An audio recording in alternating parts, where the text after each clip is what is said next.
के ऊपर इलेक्शंस हुए हैं वो नल एंड वॉइड हो जाएंगे अगर जो फैसला है वो इसको रिटेन किया जाता है। ये जो सस्पेंशन हुई है ये फैसले में तब्दील हो जाता है तो ये तमाम जो इलेक्शंस है ये नल एंड वॉइड हो जाएंगे, ये दोबारा से कराने पड़ेंगे। अब सर एक बड़ी डेवलपमेंट गुज़िश्ता रोज की भी थी जब सुप्रीम कोर्ट ने पेशावर हाई कोर्ट का जो डिसीजन था उसको मुअत्तल कर लिया।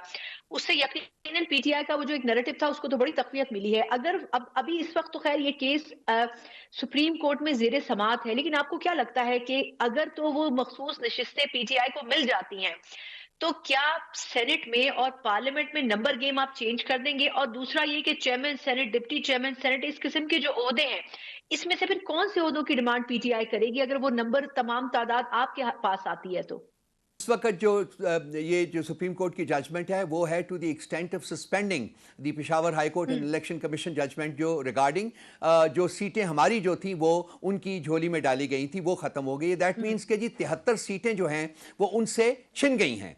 अब वो सीटें हमें मिलती हैं या नहीं मिलती इसका फैसला होगा 2 जून को जब प्रोसीडिंग्स शुरू होंगी, उसके बाद फैसला होगा। लेकिन इन 73 सीटों के छीनने से और छिनने से पीटीआई जो हुकूमती इत्तेहाद है वो 2/3 मेजॉरिटी की जो उम्मीद लगा के बैठा हुआ था वो डैश हो गई है। इस वक्त एक और जो चीज़ हुई है इस जजमेंट के नतीजे में वो ये है कि प्रेसिडेंट का इलेक्शन, प्राइम मिनिस्टर का इलेक्शन, चीफ मिनिस्टर्स का इलेक्शन, जो आपके स्पीकर एंड डिप्टी स्पीकर का इलेक्शन, चेयरमैन सेनेट और डिप्टी चेयरमैन सेनेट का इलेक्शन और तमाम और जो कॉन्स्टिट्यूशनल पोजीशंस हैं जिनके ऊपर इलेक्शंस हुए हैं वो नल एंड वॉइड हो जाएंगे अगर जो फैसला है वो इसको रिटेन किया जाता है। ये जो सस्पेंशन हुई है ये फैसले में तब्दील हो जाता है तो ये तमाम जो इलेक्शंस है ये नल एंड वॉइड हो जाएंगे, ये दोबारा से कराने पड़ेंगे।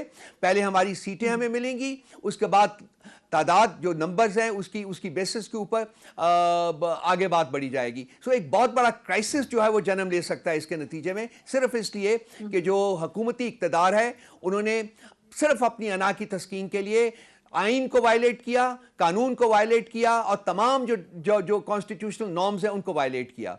तो मेरा ख्याल है कि आइंदा 2 महीने में पाकिस्तान की जो इलेक्टोरल हिस्ट्री है वो बदल जाएगी और नए सिरे से डिटर्मिन होगा कि किस पार्टी के पास मैंडेट है अवाम का कि वो इस मुल्क के ऊपर हुकूमत करे।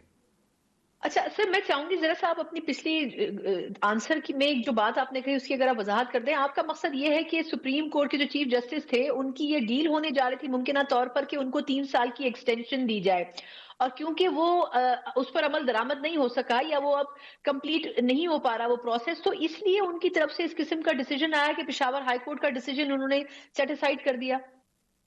ये बात नहीं है जी, मैं ये नहीं कह रहा हूं। मैं कह रहा हूं इस डिसीजन की वजह से वो अब जो डील का था, क्योंकि 2/3 मेजॉरिटी उनको 3 साल देने के लिए आपको कॉन्स्टिट्यूशनल अमेंडमेंट की जरूरत थी जिसके लिए आपको 2/3 मेजॉरिटी की जरूरत थी। तो ये उम्मीद लगाए बैठे हुए थे हुकूमती इत्तेहाद वाले कि उनको 2/3 मेजॉरिटी मिल जाएगी।